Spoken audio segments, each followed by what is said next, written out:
En Ciudades Sostenibles le damos los buenos días, la bienvenida a esta comisión.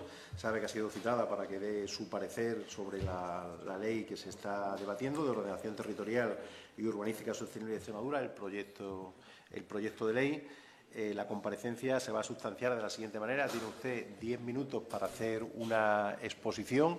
En esa exposición, por la cantidad de comparecientes que hay, vamos a ser muy rígidos con el tiempo de 10 minutos. Yo le avisaré cuando vaya finalizando. De todas las maneras, si quiere aportar usted algo a la comisión, alguna documentación, la puede dejar aquí. Después van a intervenir los grupos parlamentarios de menor a mayor por tiempo de 3 minutos y cerrará usted la comparecencia por tiempo de 10 minutos, de 5 minutos. Sin nada más, tiene usted la palabra por el tiempo que le he indicado, 10 minutos. Muy bien. Pues nada, en primer lugar agradecerle a la Asamblea esta propuesta, que me hayan invitado aquí a venir a hablar de mi opinión sobre la sostenibilidad como se ha abordado en la Ley del Suelo. Quiero dar las gracias porque es un tema en el que creo firmemente, creo que es la línea a seguir y creo que es la línea que se está siguiendo ya en muchísimas ciudades dentro y fuera de nuestras fronteras, incluso dentro de nuestra propia comunidad autónoma. La semana pasada, seguro que muchos de ustedes saben, tuvo lugar en Villanueva de la Serena un congreso sobre la red de ciudades que caminan, que un poquito abogan por esta línea que ha tomado la ley de intentar conseguir o adaptar nuestras ciudades hacia unas ciudades más amables. Antes de empezar a entrar directamente en la ley, sí que quería lanzar 2 o 3 ideas, ¿vale? Porque cuando hablamos de sostenibilidad es un tema que ya empieza a estar un poco a veces manido, se usa mucho, ¿vale? Y después de nuestra experiencia estos últimos años, yo me he dedicado fundamentalmente al urbanismo, pero en los últimos 5 o 6 años mi equipo y yo hemos tomado la senda de apostar por lo que llamamos ciudades amables, por investigar e intentar implementar estrategias que consigan esas ciudades más cohesionadas, que tengan en cuenta la perspectiva de género, que estén diseñadas para toda la ciudadanía, etcétera. Y nos encontramos que hay algunas lagunas que estoy segura que ustedes no las tienen, pero sí que quiero dejarlas reflejadas por si alguien tuviera alguna duda, ¿no? En principio, es que cuando se habla de ciudades sostenibles, muchas veces la gente está pensando en Madrid, en Barcelona, en Extremadura a lo mejor en Badajoz, Cáceres y Mérida, pero la experiencia nos demuestra que cuando hablamos de sostenibilidad muchas veces son los municipios más pequeños, y en Extremadura el porcentaje de municipios pequeños es muy elevado, el que presentan los problemas más complejos de resolver a la hora de hacer espacios públicos más sostenibles. Entonces, no perdamos la perspectiva de que cuando esta ley aborda el tema de la sostenibilidad, está abordando el tema para todos los municipios, sean grandes, sean medianos, sean pequeños, sean de montaña o sean del llano, ¿vale? Como segunda idea, quiero también reflejar que, aunque se habla de ciudades sostenibles, el impacto de cualquier ciudad va mucho más allá de lo que es su delimitación del núcleo urbano. Entonces, cuando hablamos de ciudades sostenibles y de la huella ecológica que estas ciudades sostenibles pretendemos que reduzcan, estamos hablando también de la intervención en el territorio. Es cierto que, como dice la exposición de motivos de la propia ley, Extremadura en general arroja una huella ecológica positiva, pero si hacemos el zoom sobre cada uno de los municipios que la integran, es posible que localmente, a escala local, esto no sea así. Entonces, no pensemos que esta ley se nos queda, que tiene unos fundamentos que se nos quedan fuera de nuestro territorio. Luego también, cuando hablamos de sostenibilidad, nos hemos encontrado, cuando vamos a hablar con los ayuntamientos, que muchas veces están pensando simplemente en lo que es medio ambiente. Y realmente la sostenibilidad va mucho más allá. La ley, como habréis leído, habla de sostenibilidad social, económica y ambiental. O sea, aborda las 3 patas, ¿no? No puede haber algo sostenible sin apoyarse en esos 3 pilares. Y luego, por último, y lo más importante, es que el repensar la ciudad y el empezar a planificar desde el punto de vista de la sostenibilidad implica un cambio de paradigma a la hora de abordar el urbanismo. Y en este punto, tanto los técnicos como los políticos, como la propia ciudadanía, debe hacer un esfuerzo en hacer ese cambio de mentalidad para, digamos, para poder absorber y poder empezar a planificar desde la sostenibilidad. Yo creo que cuando nosotros empezamos en esto hace 6 o 7 años o 8, bueno, la gente pensó que con la crisis de la profesión se nos había ido un poco la pinza, ¿no? Perdón por la expresión, pero sí es cierto que hoy en día la sociedad está ya preparada para abordar esto. Diariamente estamos escuchando en los medios de comunicación pues todos los problemas de, por ejemplo, en Madrid, de la boina de contaminación o de los problemas que hay en las puertas de los colegios, que normalmente ahora se están empezando a cometer muchos caminos escolares, etcétera, etcétera. Entonces, la ciudadanía ya está preparada para un poco empezar a hacer ese cambio de mentalidad. Nosotros este año, por ejemplo, aquí en Mérida hemos hecho un proyecto de camino escolar y realmente nos ha sorprendido mucho cómo los padres, que al principio les sonaba un poco raro, enseguida han entrado y han comprendido que era necesario ese cambio de mentalidad. Y bueno, después de esta pequeña introducción, no quiero olvidar decir que cuando hablamos de ciudades sostenibles estamos hablando, poniendo en el centro de la planificación a la persona. Es decir, nosotros hasta ahora hemos estado haciendo un urbanismo que se fundamentaba en digamos, en un desarrollo que podríamos llamar un desarrollo económico lineal, ¿vale? Ahora hemos hecho un cambio se ha demostrado que ese modelo ha quedado obsoleto y ahora hemos empezado se ha visto el tema de la economía verde circular, ¿vale? Y todo ello poniendo siempre a la persona como centro el pilar sobre el que todo tiene que girar, ¿vale? Y dicho esto, voy a entrar en la ley, que es para lo que ustedes me han convocado aquí, ¿vale? Y entonces, lo primero de todo es, como yo vengo a hablar de ciudades sostenibles, es felicitar al equipo redactor, a la consejería o a la dirección general por la brillante idea de poner la palabra sostenible en el propio título de la ley, ya que es una declaración de intenciones desde el minuto cero en que uno coge el texto legal, ¿vale? Y ya te va poniendo sobre aviso, ya seas técnico o seas concejal o seas el que tiene que informar, que vas a tener que cambiar un poco la mentalidad, ¿vale? La ley, en su exposición de motivos, me ha gustado mucho leerla porque se alinea con la Declaración de Quito, sabéis todo el tema de los ODS, ¿vale? Aprovecho para decir que creo que ayer o antes de ayer se publicó un informe que se llama Mirando hacia el futuro, ciudades sostenibles, donde se hace una evaluación de los 17 ODS en 100 ciudades españolas, entre ellas Badajoz y Cáceres, y que no os voy a decir el resultado porque os invito a que lo leáis para que veáis en cada uno de los ODS cómo está evaluada nuestras 2 capitales de provincia, ¿vale? Además, los objetivos o todo el desarrollo que va teniendo esta exposición de motivos se alinea también con el Plan de Acción de la Unión Europea para la Economía Circular, lo que comentaba antes, ¿no? Que tenemos que pasar de esa economía lineal donde era fabrico, uso y tiro a fabrico, uso, reciclo, reuso, eso vuelve otra vez a manufacturarse y vuelve otra vez a usarse, ¿vale? Y entonces, en ese sentido, también tenemos que hacer lo mismo con el uso del suelo, ¿vale?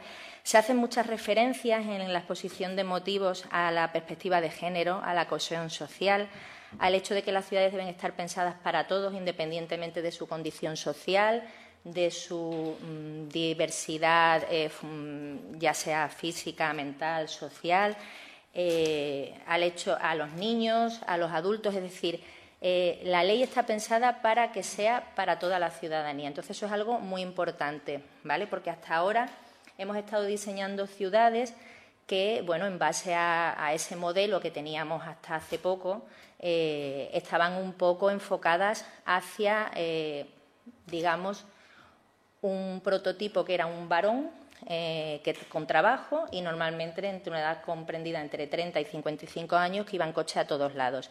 Y hemos creado ciudades excluyentes. Indudablemente con esto no critico al urbanismo que se ha hecho hasta ahora, porque indudablemente se ha hecho con toda la buena intención, pero bueno, se ha visto que se ha agotado el modelo y que hay que cambiar ese modelo. Bien, y en este sentido se habla mucho en la ley de la movilidad. La movilidad es la piedra angular del modelo urbano. O sea, el modelo no se sabe muy bien cuando se habla de modelo urbano si el modelo urbano depende de la movilidad o la movilidad del modelo urbano. Es, digamos, el huevo y la gallina. Pero señora Plasencia, no, le aviso que vale, le quedan 1 minuto y medio. Sí, entonces, simplemente hablar que se pretende invertir la pirámide, es decir, poner al peatón en la parte de arriba y luego ir diseñando las ciudades, primero pensando en el peatón, luego en otros modos de transporte, como puede ser la bicicleta, el transporte colectivo, pensar en los servicios y así ir bajando hasta llegar al vehículo.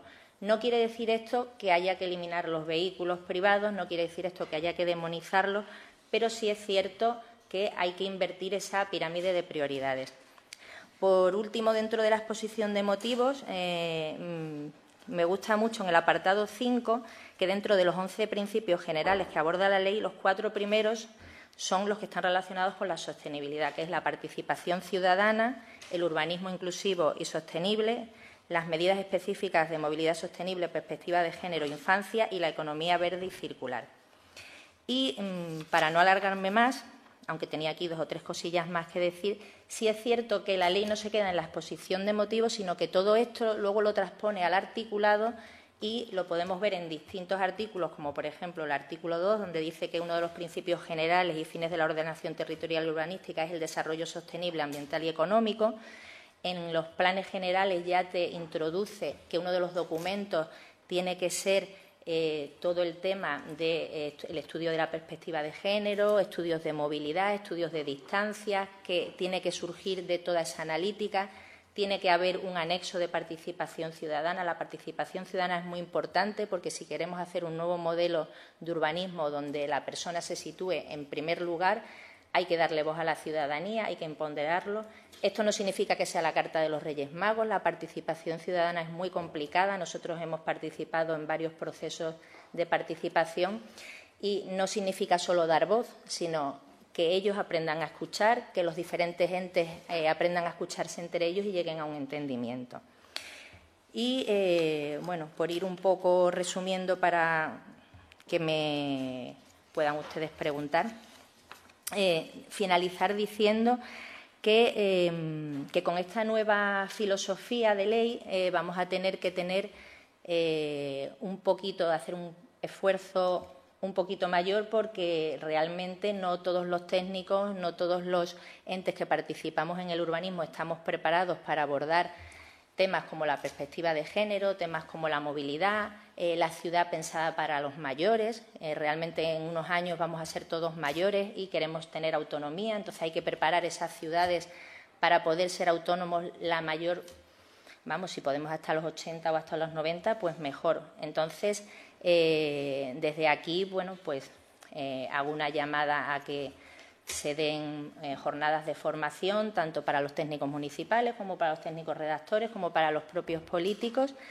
y, bueno, felicitar porque realmente desde el punto de vista de la sostenibilidad, que es para lo que me han convocado ustedes aquí, yo creo que la ley es bastante innovadora con respecto a otras leyes que se han aprobado además recientemente en otras comunidades autónomas y, bueno, pues nada, felicitar a los redactores y espero que salga para adelante, por lo menos en la parte que a mí me toca de sostenibilidad, en la mayor parte de su contenido. Muchas gracias. Muchas gracias, señora Plasencia, por parte de los grupos parlamentarios, de menor a mayor. El Grupo Parlamentario Podemos, don Eugenio Romero, tiene la palabra por 3 minutos. Muchas gracias, señor presidente, y muchas gracias, señora Plasencia, por su intervención, que me ha parecido muy interesante y me gustaría que en su segunda intervención profundizar en una serie de cuestiones que creemos importantes. Compartimos con usted pues como positivo que se recoja en el propio título la sostenibilidad y que en la exposición de motivos ocurra lo mismo. En los artículos 10, 11 y 12 habla de criterios de ordenación sostenible, indicadores y estándares de sostenibilidad, el 11, e indicadores y estándares de sostenibilidad urbana, el 12. Y creemos que la inclusión de términos como sostenibilidad, movilidad y accesibilidad, conservación del patrimonio cultural, eficiencia energética y perspectiva de género suponen un gran avance. El propio informe del Instituto de la Mujer de Extremadura recoge, como usted ha dicho, pues la necesidad de legislar poniendo a la persona en el centro y, en ese sentido, las mujeres, o por cuestión de género, se siguen patrones generales diferentes en cuanto al desplazamiento, y sería interesante reflejarlo aquí. Y creemos que, más allá de la exposición de motivos y de una enumeración de conceptos que, repito, que consideramos importantes, en el resto del articulado no se concreta medidas que tampoco queremos que se dejen al desarrollo reglamentario, por lo que nos gustaría que en su segunda intervención nos concretara cómo se puede perfilar o concretar esta serie de medidas en el articulado y, bueno, si no tiene tiempo, pues que nos las haga llegar a nuestro grupo parlamentario, porque creemos que por ahí hay que avanzar, pero que no se recoge debidamente o en profundidad estas cuestiones que, repito, nos parecen muy importantes. Muchas gracias, señor presidente. Gracias, señor Romero. Por el Grupo Parlamentario Popular, su portavoz, don Miguel Cantero, tiene la palabra. Gracias, señor presidente. Muchísimas gracias, señora Plasencia, por estar aquí hoy en esta comisión. Y fíjese, no le digo que me haya trastocado mucho su comparecencia, pero sí me ha llamado la atención que se haya dedicado en un 90% a la exposición de motivos, y eso me ha preocupado. Me ha preocupado, en cierta forma, porque la exposición de motivos para mí tiene poco que ver con el contenido y el desarrollo después de la propia ley. Pero sí me preocupa, que debo aclararlo, porque ha hecho mención a la Declaración de Quito. Declaración de Quito del año 2016, cuya autora fue Viviana Ido. Bueno, es Viviana Ido. De hecho, incluso ha dicho que se han desarrollado en otras comunidades y en Europa en virtud de aquella Convención de Quito, de aquella Declaración de Quito, y desde luego en ninguna se ha tenido ese especial énfasis en algo que quisiera que me explicase cuál es la perspectiva de género que quieren ponerla como emblema, como enseña de esta ley del suelo. Porque fíjese que en esa exposición de motivos, basada en esa Declaración de Quito de Viviana Ido, se dice algo como que esta ley está pensada y diseñada de principio a fin para nosotras.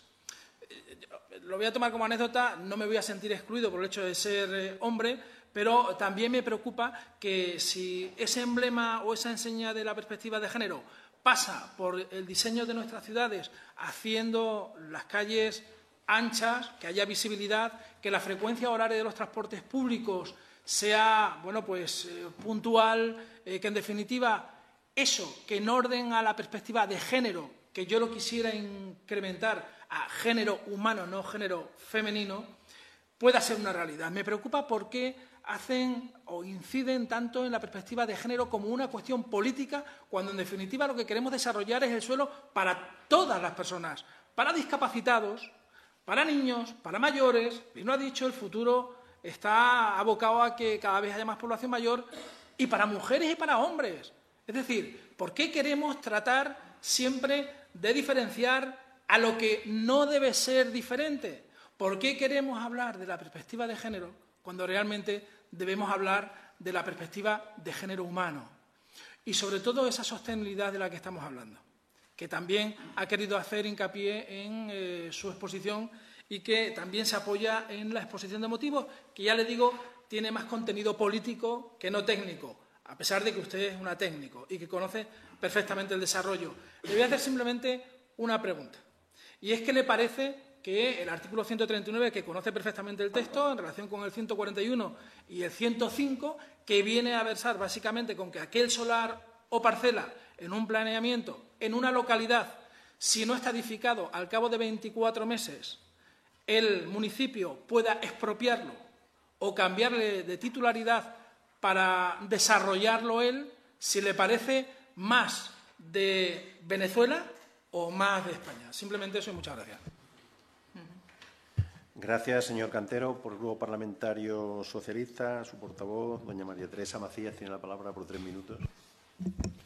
Muchas gracias, señor presidente. Señora Plasencia, Stephanie, bienvenida y agradecidos de que esté aquí. Hemos hecho una revisión sobre lo que había publicado sobre su currículum y la verdad es que tenemos que agradecer que usted, que tiene además de ser arquitecta, estudios avanzados y estudios específicos sobre movilidad, trabajos de investigación, de innovación, ha entrado no solamente en la sostenibilidad, sino también en el componente de la infancia y la perspectiva de género, pues pueda venir a darnos su opinión. Para nosotros ha entrado usted en lo que es la valoración de la sostenibilidad, ha entrado a hablarnos también en que cree que es una ley innovadora, en que hay aspectos destacables en cuanto a la parte de la perspectiva de género. A nosotros nos agrada la ley en este sentido porque sí entendemos perfectamente la diferencia que hay entre que en el planeamiento haya indicaciones para que una estación de transporte público esté en un sitio cercano a servicios públicos, bien iluminada y con unas mamparas transparentes en vez de hormigón, por ejemplo, para que una mujer se tenga que ir a trabajar esperando el autobús a las 6 de la mañana, y lo que hay ahora. Entonces, sí entendemos perfectamente que no es una declaración ni un discurso, sino que es algo que necesitamos como sociedad y sí, necesitamos nosotras especialmente. Pero queríamos poner en valor, sobre todo, su opinión con respecto a si es una ley que contempla medidas específicas de igualdad y de cohesión social. Y también un aspecto importante que destacamos, y es que en la parte de la participación de toda la ley ha habido algo que es bonito y necesario y que a nosotros nos parece un gran avance, y es la participación de los niños. Los niños vinieron a esta asamblea a decirnos a los diputados cuál era la ley del suelo que querían.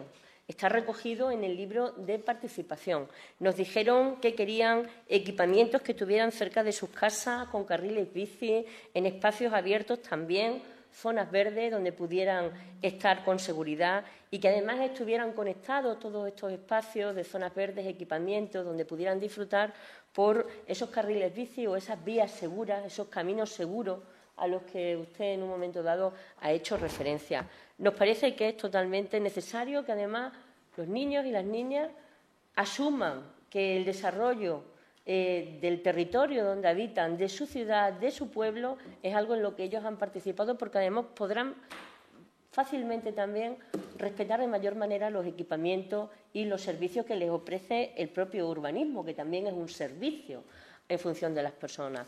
No quería extenderme más, pero sí el que usted nos ahondara en las cuestiones de la perspectiva de género y la cohesión social que se da a la ley desde una perspectiva global para todos los habitantes del territorio, puesto que también es una ley de ordenación.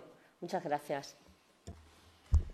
Bueno. Gracias, señora Macías. Para finalizar, y por tiempo de 5 minutos, y ya como le han indicado los representantes de los grupos, puede aportar la documentación, mandársela a esta comisión, que será bien recibida.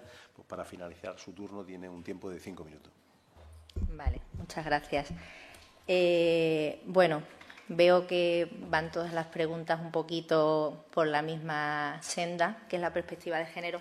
Sí quería decir que no es que haya entrado más en la exposición de motivos, sino que no me ha dado tiempo a entrar más en el articulado, pero sí quería decir que toda la exposición de motivos a mí me parece que no se queda en una mera declaración de intenciones, porque indudablemente, como ha dicho el representante de Podemos, tanto en el artículo 10 como el 11 como el 12, sobre todo el 10, que recoge los criterios de ordenación sostenible, ya hay un enunciado de, bueno, punto por punto, la sostenibilidad, la movilidad, la accesibilidad, y luego esto ya en los artículos que hacen referencia, por ejemplo, a los contenidos de los planes generales, se dice que tienen que estar basados en esos criterios.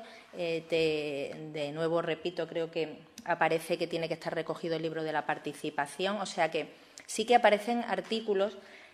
Lo que sí es cierto es que una ley, y esto ya es una aportación personal, no puede tener 550 artículos, ¿vale? Y una ley, pues como todos los que están aquí sentados saben, tiene una tramitación muy compleja. Entonces, sí es cierto que, a mi entender, hay cosas que realmente está bien que se dejen para normas técnicas o para un desarrollo reglamentario, porque la sociedad avanza a una velocidad mucho más rápida y debe ser mucho más ágil de lo que la tramitación de las leyes son capaces de asumir. Entonces, cuestiones como me preguntaba usted, efectivamente esto, ¿cómo se puede traducir en un articulado el aplicar la perspectiva de género? Yo creo que hay cosas que deben dejarse en normas técnicas y que son muy ágiles. En relación a las ODS que hablaba usted, no me refería a que dentro y fuera de España se estén se hayan puesto ya en marcha ciudades o transformación de ciudades con respecto a estas ODS. No, me estaba refiriendo a que tanto fuera como dentro de España ya la sociedad está asumiendo, y los ayuntamientos, que son los principales agentes transformadores del espacio público, están poniendo en marcha actuaciones para conseguir ciudades más amables. Tenemos la ciudad de Pontevedra, que es emblemática y que está liderando está ganando muchísimos premios, está yendo por toda Europa y por todo el mundo explicando su experiencia. Tenemos Vitoria, aquí en Extremadura, bueno, pues tenemos Villanueva, que empieza a hacer cosas, tenemos muchas ciudades que han empezado a implementar caminos escolares. Incidís mucho en la perspectiva de género. A mí me gusta hablar de perspectiva de género y de generación, ¿vale? Es cierto que sí que hay que incidir en la perspectiva de género, porque hay cosas que ya tenemos todos asumidos y que están superadas. O sea, por ejemplo, aunque nuestras ciudades de momento no sean 100% accesibles, sí es cierto que todos tenemos asumido que deben ser accesibles. Entonces, hay cosas en las que no hay que incidir tanto. Sin embargo, la perspectiva de género sí que es un tema que, aunque se habla mucho de él, realmente cuando se va a aplicar en urbanismo, no todo el mundo tiene claro cómo eso se pasa de la filosofía a la práctica, ¿no? Como decía la representante del Grupo Parlamentario Socialista, ¿no? Hay cosas como que los caminos que los itinerarios sean seguros, que estén iluminados, porque hay cuestiones que son propias de mujeres, pero que pueden ser de mujeres, de personas mayores, de discapacitados, pero hay cosas que sí que son propias de la mujer como género, que es la seguridad, porque realmente no son lo mismo, o no sufren, digamos, los mismos incidentes en la calle que sufren los hombres, ¿vale? Digámoslo así. Entonces, creo que no está mal que la ley incida mucho en el tema de la perspectiva de género, porque realmente ha sido una gran olvidada. Las ciudades están pensadas para ir en coche y no todas las mujeres tienen acceso al coche. Sí que hay muchas mujeres que hoy en día, pues todas las que estamos aquí trabajamos, y seguramente la mayoría de nosotras hayamos venido en coche. Yo, por ejemplo, he venido en coche, que vengo de Cáceres, ¿vale? Pero a lo mejor hemos dejado ahí otras personas, pues que a lo mejor van a hacer las labores que nosotras antes hacíamos en nuestra casa y que ahora no hacemos porque estamos trabajando, que van en autobús o que tienen que hacer unos desplazamientos peregrinos para llegar hasta allí, porque las ciudades no están pensadas los estudios de las distancias, o salen de casa y tienen que llevar al niño al colegio, luego aprovechan para ir al centro de salud con la madre o con el padre, luego van al mercado y está el mercado en un polígono industrial de no sé dónde, el centro de salud tal, el colegio. Por ejemplo, en los pueblos de Extremadura sabemos que la mayoría de los colegios están en los que se han hecho nuevos, a las afueras, y en municipios de 2.000 habitantes la gente tiene que coger el coche para ir al colegio porque se lo han puesto a 1 kilómetro del centro de la ciudad y, claro, por una carretera, sin camino, sin un acerado seguro, sin un itinerario seguro, en invierno a las 8 de la mañana es de noche. Entonces, ¿y quién acompaña a esos niños? Pues normalmente son las mujeres. Entonces, cuando hablamos de perspectiva de género, no es que queramos hacer ciudades para mujeres, sino que simplemente creo que la ley lo que quiere es recordarnos que hay que incluirlas, ¿vale? La cohesión social me parece fundamental, como decía usted. Las ciudades tienen que estar pensadas para todos y para todas, para los de 80 años y para los de 5 años. Los niños son muchas veces los grandes olvidados porque, además, voy a decir aquí una cosa que va a sonar un poco mal, pero muchas veces, como no votan, pues son los grandes olvidados, no se les da voz y se consideran que no son ciudadanos, se consideran que son futuros ciudadanos. Y no, los niños son ciudadanos de pleno derecho hoy en día con 5 años y tienen derecho a ser escuchados. Entonces, tenemos que escucharles y tenemos que pensar también la ciudad para ellos. Una ciudad pensada para niños, una ciudad pensada para mayores y una ciudad pensada para mujeres, al final, es una ciudad pensada para todos al 100% de la población. Hombre, habrá alguna persona, bueno, pues tenga una capacidad muy limitada y no sea posible.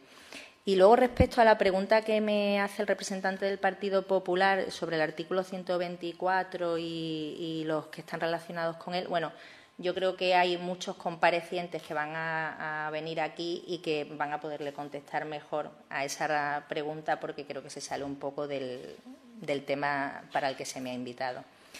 No sé, de todas maneras, si he contestado un poco a su inquietud, pero simplemente decir eso. En una ley no podemos intentar recoger todo. Yo creo que lo fundamental es el organigrama principal. Para mí creo que está bastante acertado en el tema para el que a mí se me ha invitado a compartir mis ideas. Y creo que debemos esperar el desarrollo reglamentario y las normas técnicas para concretar las medidas específicas de cada uno de estos aspectos, como es la movilidad, la perspectiva de género, la cohesión social, etcétera, etcétera. No sé si quiero dar las gracias por haberme invitado y, bueno, me ha gustado el texto, espero que salga en su mayoría, por lo menos en los términos a que a sostenibilidad se refieren. Y, bueno, si alguien quiere hacerme alguna pregunta, creo que en mi currículum he debido de poner el correo electrónico y estaré encantada en resolver o en darle mi opinión personal a la persona que quiera consultarme. Muchas gracias. Muchas gracias, señora Plasencia, por su comparecencia y por sus aportaciones a esta ley, y que tenga un buen día. Pues muchas gracias. Vamos a hacer un pequeño receso en